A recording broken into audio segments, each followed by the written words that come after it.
is Valley News Live at 4.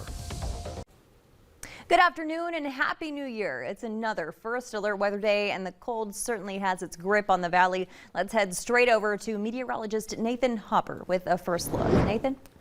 Yeah, thanks, Stacy. Dangerous cold out there as we speak. We've had first alert weather days going for multiple days in a row, and we keep that for today and tomorrow as well, as we are expecting extreme and dangerous cold to continue as we go into the new year. Here's a look at how things look out there right now. You can see that plenty of sunshine there, Luther Family Ford Skycam, but it is a cold look out there in South Fargo at this hour. And of course, the air temperatures will back that up. You can see plenty of sunshine there. So with sunshine making its way, or clear sky, I should say, keeping its hold on the valley, clear sky, fresh snow, dry air, a little bit of a northwest breeze. That's what we need for these bitter cold temperatures to make their way in. 20 below this hour in Devils Lake and Langdon, 12 below Minot, 17 below in Grand Forks, 14 below the air temperature in Fargo. But look at the Detroit Lakes and the Thief River Falls, both 17 and 18 degrees below zero there in your neighborhoods at this hour. 41 below that wind chill in Devils Lake, 47 below in Langdon. And these wind chills that are 40 to 50 degrees below zero is why we have this wind chill warning in effect until noon tomorrow. Still could see some wind chills tonight, 55 degrees or so below zero. So that's basically everybody could see those dangerous wind chills. Now keep in mind, frostbite can happen in just minutes on exposed skin when you have wind chills that are 55 degrees below zero. Hypothermia can also set in fairly quickly with those wind chills that are just so unbelievably cold. There's the air temperatures for us tonight, Stacy. You can see in Fargo, by the time we ring in the new year, 24 degrees below zero there at midnight as we go into 2022. Wow. All right. Thanks so much, Nathan. And as the winter chill continues, make sure you have that Valley News Live Storm Team weather app. That way you can keep up with the weather anytime, anywhere. You'll get the latest forecast and conditions so you can plan your day. Just search VNL Weather in the App Store and download it for free. Fire crews have been working all day to put out a structure fire in South Fargo. It started just before 11 this morning in the 600 block of Waco Lane South. Valley News Team's Aaron Walling joins us live now with the latest. Aaron? Stacy, it is cold out here and crews have moved on. They've got the fire out, but I'm going to step out of the way so you can see the building behind me on Waco Lane. There is a lot of, sorry about that, a lot of fire damage.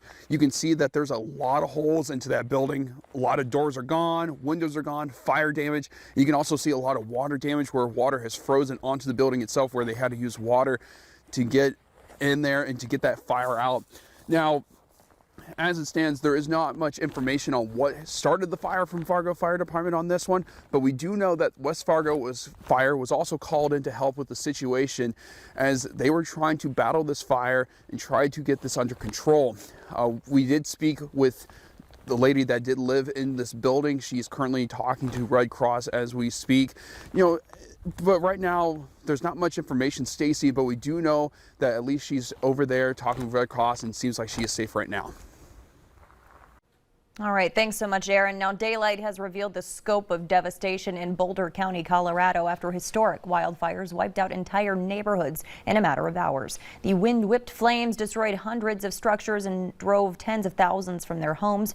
Marissa Armas has the latest from Boulder.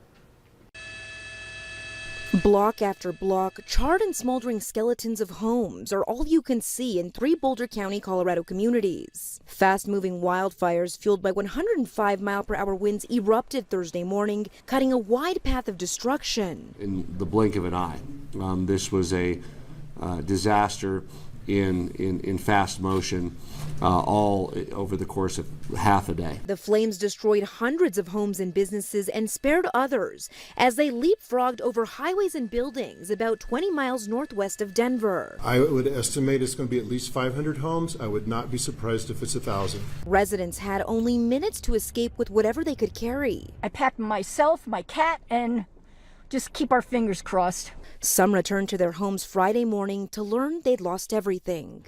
It was just nothing left in the area. I'm just really glad everybody got out. While it looks like a war zone here right now, there are no reports of widespread casualties. It's unbelievable when you look at the devastation that we don't have a list of 100 missing persons.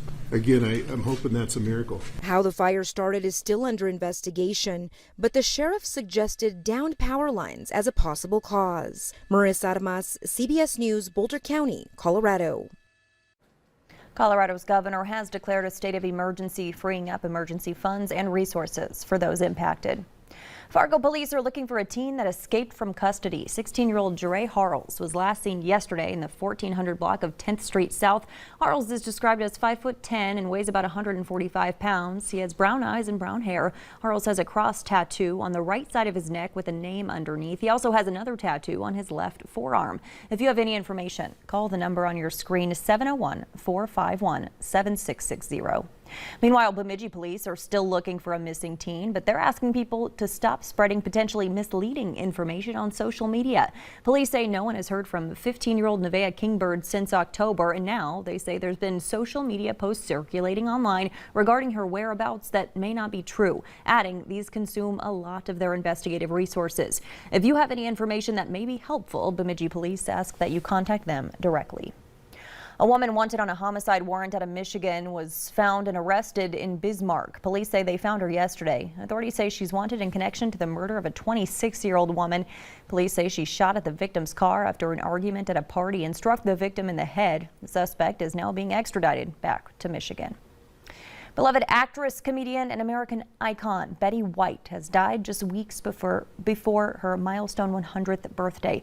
TMZ first reported the news, which has since been confirmed by White's publicist and others. Law enforcement sources say White passed away at her home this morning. Best known for her role on Golden Girls, White has been acting on TV since 1939. Betty White was 99 years old.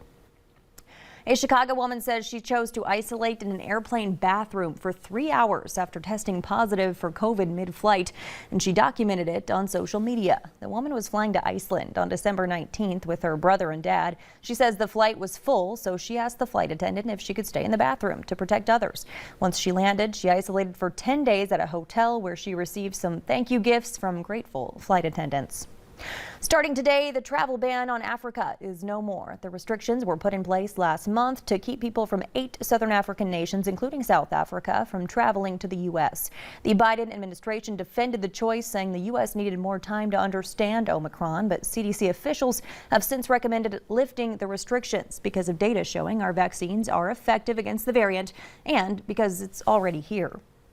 62% of Americans have rolled up their sleeves at least twice. According to new data from the CDC, more than 205 million people are fully vaccinated, though only 33.4% of the population is boosted. That's about 69 million people. Over 1 million doses of the COVID-19 vaccine are being given out each day, including more than 600,000 booster doses. The FDA is expected to broaden the Pfizer COVID-19 vaccine booster to children 12 to 15 in the coming days. Despite the frigid temperatures, there's an NHL hockey game planned outside in Minneapolis tomorrow. We'll see if it's scaring away fans for the Winter Classic in just a few minutes.